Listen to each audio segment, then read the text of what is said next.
दोस्तों लेकर आ चुके हैं बिहार और देश दुनिया की फटाफट कई सारी महत्वपूर्ण और बड़ी खबरें। सभी खबरों को एक एक करके आगे इस वीडियो में जानेंगे। इससे पहले इस वीडियो को एक लाइक जरूर कर दें। हमारे चैनल पर नए हैं तो चैनल को भी जरूर सब्सक्राइब कर लें। चलिए अब फटाफट सभी खबरों को जानते हैं।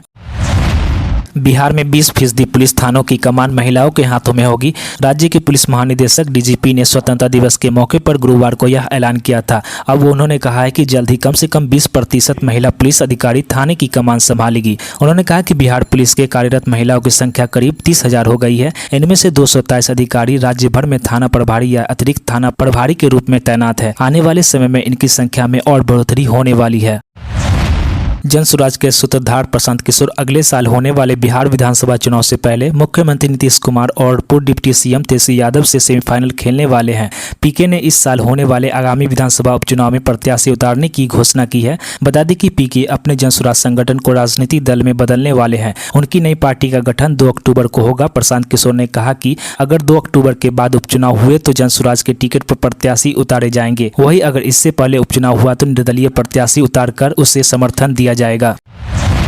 अपनी जमीन देने से किसानों के इनकार और भूमि अधिग्रहण में हो रही देरी के चलते केंद्र की बक्सर थर्मल पावर प्लांट योजना अधर में लटक गई है। SJVN limited, Bihar state corporation company और बिहार पावर इंफ्रास्ट्रक्चर कंपनी के बीच हुए समझौता के तहत 1320 मेगावाट कोयला आधारित बिजली संयंत्र का निर्माण 2019 में शुरू किया गया था। प्रधानमंत्री नरेंद्र मोदी ने 9 मार्च 2019 को करीब 10,000 करोड़ रुपए की लागत से बनने वाले प्लांट की आधारशिला रखी थी। कार्य के निर्माण के तुरंत बाद एसजेवीएन लिमिटेड के तत्कालीन अध्यक्ष और प्रबंधन निदेशक नंदलाल शर्मा ने कहा था कि संयंत्र दिसंबर 2027 तक पूरी तरह से चालू हो जाएगा, लेकिन अभी तक चालू नहीं हो सका है।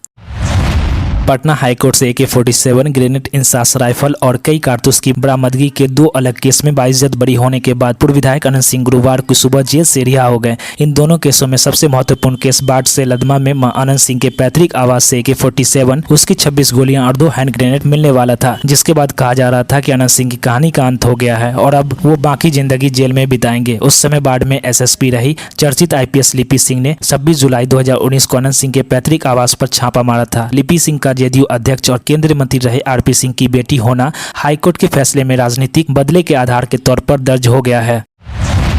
बिहार के 2 जिलों में multi sector special economic zone says को केंद्र सरकार से मंजूरी मिल गई है। पश्चिम चंपारण जिले में कुमारबाग और बक्सर के नवानगर में बिहार के पहले मल्टी सेक्टर सेज खोले जाएंगे। इससे राज्य में निवेश के अवसर बढ़ेंगे और रोजगार भी बढ़ोतरी होगी। बिहार सरकार में औद्योगिक मंत्री नीतीश मिश्रा ने शुक्रवार को यह जानकारी दी। उन्होंने कहा कि इन दोनों जगहों पर बिहार औद्योगिक विकास प्राधिकरण की ओर से जमीन उपलब्ध कराई जाएगी।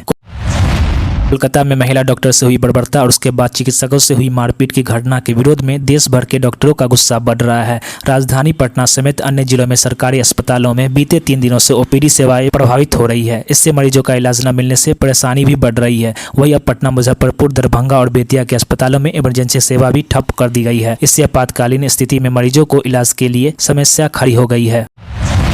जन स्वराज यात्रा के सूत्रधार और राजनीतिक रणनीतिकार प्रशांत किशोर ने राजद सुप्रीमो लालू प्रसाद यादव और नेता प्रतिपक्ष तेजस्वी यादव को बड़ी चुनौती दे डाली है। पैसा देकर लोगों को जन स्वराज से जोड़े जाने के आरोप पर प्रशांत किशोर ने राजद नेताओं पर निशाना साधा है। उन्होंने कहा कि जन स्वराज सत्ता में तो नहीं है, 30 वर्षों में जिन्होंने बिहार को लूटा और उनके अंदर बालू माफिया और शराब माफिया फल फूल रहे हैं। राजद और तेजस्वी यादव पर तंज कसते हुए उन्होंने कहा कि माफियाओं से पैसे इन लोगों ने लिया है और फिजूल की बयानबाजी कर रहे हैं। बिहार में 4 सीटों पर होने वाले विधानसभा उपचुनाव से पहले राजनीतिक पारा गरमाया हुआ है। लोकसभा चुनाव में NDA से दरकिनार किए जाने के बाद पूर्व केंद्रीय मंत्री पशुपति पारस की राष्ट्रीय लोक जनशक्ति पार्टी को एक और झटका लगा है। भोजपुर जिले की तरारी सीट से 4 बार विधायक रहे बाहुबली नेता सुनील पांडे शुक्रवार को भारतीय जनता पार्टी में शामिल हो गए। 2 दिन पहले उन्होंने रालोसपा से इस्तीफा दिया था। बीजेपी उन्हें तरारी से उपचुनाव में टिकट दे सकती है। इससे पहले पशुपति पारस की पार्टी सुनील पांडे के दम पर ही बीजेपी से उपचुनाव में तरारी सीट मांग रही थी। बिहार में इन दिनों मानसून सीजन 2 चल रहा है। पूरे प्रदेश में कम या अधिक बारिश हो रही है। आज भी राज्य के सभी जिले में हल्की या मध्यम दर्जे की बारिश की संभावना जताई गई है। मौसम विभाग की ओर से जारी रिपोर्ट के अनुसार आज राज्य भर में मानसून सक्रिय रहेगा, जिससे बारिश की संभावनाएं हैं। बताया जा रहा है कि दक्षिण बिहार में ज्यादा सक्रिय वर्षा होने की संभावना है। खास दक्षिण बिहार के पश्चिम इलाकों में अधिक वर्षा का पूर्वानुमान है। राज्य के कई जिलों में खतरनाक ठनका गिरने का चेतावनी भी जारी कर दी गई है।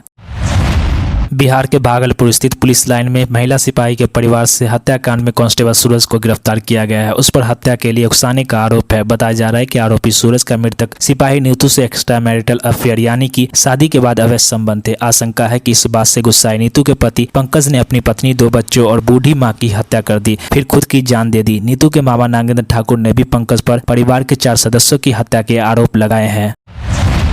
AK-47 और बुलेट प्रूफ जैकेट मामले में अपनी विधायकी गंवा चुके अनंत सिंह फाइनली सलाखों से बाहर आ गए हैं। शुक्रवार की सुबह 5:10 पर अनंत सिंह बेउर जेल से रिहा हुए। बाहर आते ही उन्होंने IPS अधिकारी लिपि सिंह की मुश्किल बढ़ा दी है। गलत केस में फंसाने के आरोप लगाते हुए अनंत सिंह ने पूर्व केंद्रीय मंत्री और भाजपा नेता RP सिंह की बेटी IPS लिपि सिंह के खिलाफ CBI जाँच की मांग कर दी है। उन्होंने बिहार के मुख्यमंत्री नीतीश कुमार और प्रधानमंत्री नरेंद्र मोदी से CBI जाँच करने की मांग कर दी है। कहा कि हम बेमतलब इतने दिनों के लिए जेल में सजा काटे हैं, वो अभी जेल में सजा काटे। साल 2015 में IPS लिपि सिंह के नेतृत्व में अनंत सिंह के खिलाफ पुलिसिया कार्रवाई की गई थी।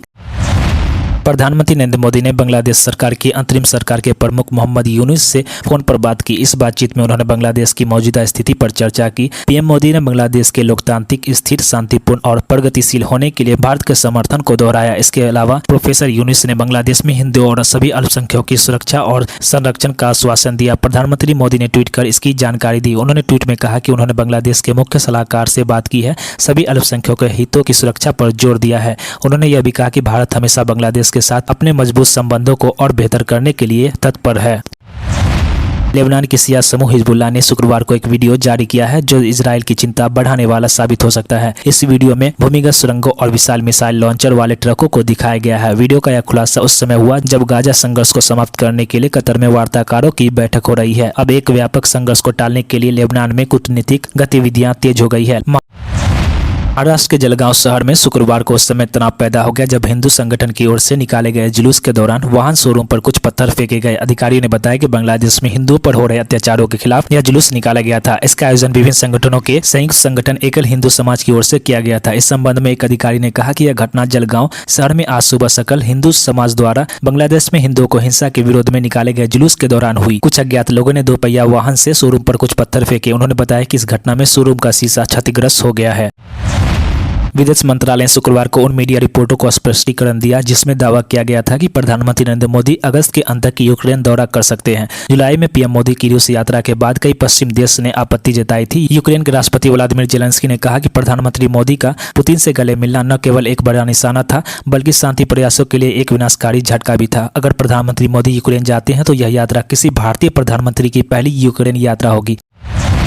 चुनाव आयोग ने जम्मू कश्मीर और हरियाणा में विधानसभा चुनाव कराए जाने का शुक्रवार को ऐलान कर दिया है। ऐसी उम्मीद थी कि महाराष्ट्र और झारखंड को भी लेकर चुनावी तारीख की घोषणा हो सकती है, मगर ऐसा नहीं हुआ। अब कांग्रेस इसे लेकर हमलावर हो गई है। मुख्य विपक्षी दल के नेता पवन खेरा ने कहा कि कल ही प्रधानमंत्री ने एक राष्ट्र एक चुनाव की बात की, लेकिन वे केवल 2 राज्यों में एक साथ चुनाव करा पा रहे हैं। हमें समझ नहीं आ रहा है कि वे 4 राज्यों में एक साथ चुनाव क्यों नहीं करा पा रहे हैं। उन्होंने कहा कि चाहे ये आज हारे या कल हारे, इनकी हार निश्चित है। हम तैयार हैं, हम जीत के प्रति आश्वस्त है क्योंकि हमने लोगों के मुद्दे उठाए हैं।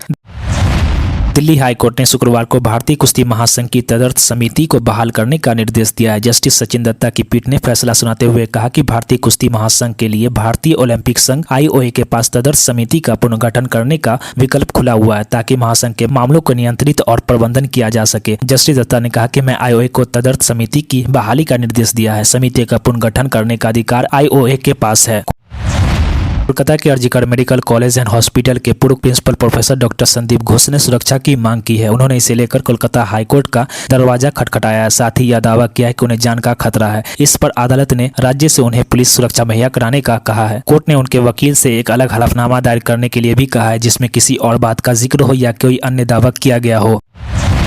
भाजपा नेता सुब्रमण्यम स्वामी ने राहुल गांधी की नागरिकता के मामले में हाईकोर्ट में अर्जी दाखिल की है। सुब्रमण्यम स्वामी ने पिछले सप्ताह ही आरोप लगाया था कि राहुल गांधी के पास ब्रिटेन की नागरिकता है। अब उन्होंने अदालत का रुख किया है और मांग की है कि केंद्र सरकार को इस मामले में एक्शन लेने को कहे। इसके अलावा कोर्ट से मांग की है कि वह केंद्र सरकार से मेरी शिकायत पर स्टेटस मांगे। अगस्त 2019 में सुब्रमण्यम स्वामी ने केंद्र सरकार को पत्र लिखा था। उन्होंने आरोप लगाया था कि राहुल गांधी के पास ब्रिटेन की नागरिकता है और वहाँ का पासपोर्ट भी रखते हैं। महाराष्ट्र में भी विधानसभा चुनाव को लेकर सियासत गर्म हो रही है। महाविकास आघाड़ी हो या फिर महायुति गठबंधन, सीटों के बंटवारे को लेकर उठापटक जारी है। इसी बीच शुक्रवार को महाविकास आघाड़ी पदाधिकारी सभा की बैठक में मुख्यमंत्री पद के चेहरे को लेकर बहस हो गई। उद्धव ठाकरे ने नाना पटोले से कहा कि वह बताएं कि मुख्यमंत्री पद का चेहरा कौन होगा। इस पर महाराष्ट्र में कांग्रेस चीफ नाना पटोले ने कहा कि हमारा काम मुख्यमंत्री का चेहरा आगे करना नहीं, महाविकास आघाड़ी के सभी नेता साथ में बैठकर इसका फैसला करेंगे। वहीं शरद पवार ने भी नाना पटोले का मौन समर्थन कर दिया। तो दोस्तों, इसके साथ ही खबर समाप्त होती है। और भी ऐसी खबरों के लिए इस वीडियो को एक लाइक जरूर करें। हमारे चैनल पर नए हैं तो चैनल को भी सब्सक्राइब जरूर कर लें। तो मिलते हैं नेक्स्ट वीडियो में, तब तक के लिए जय हिंद, जय भारत, जय बिहार।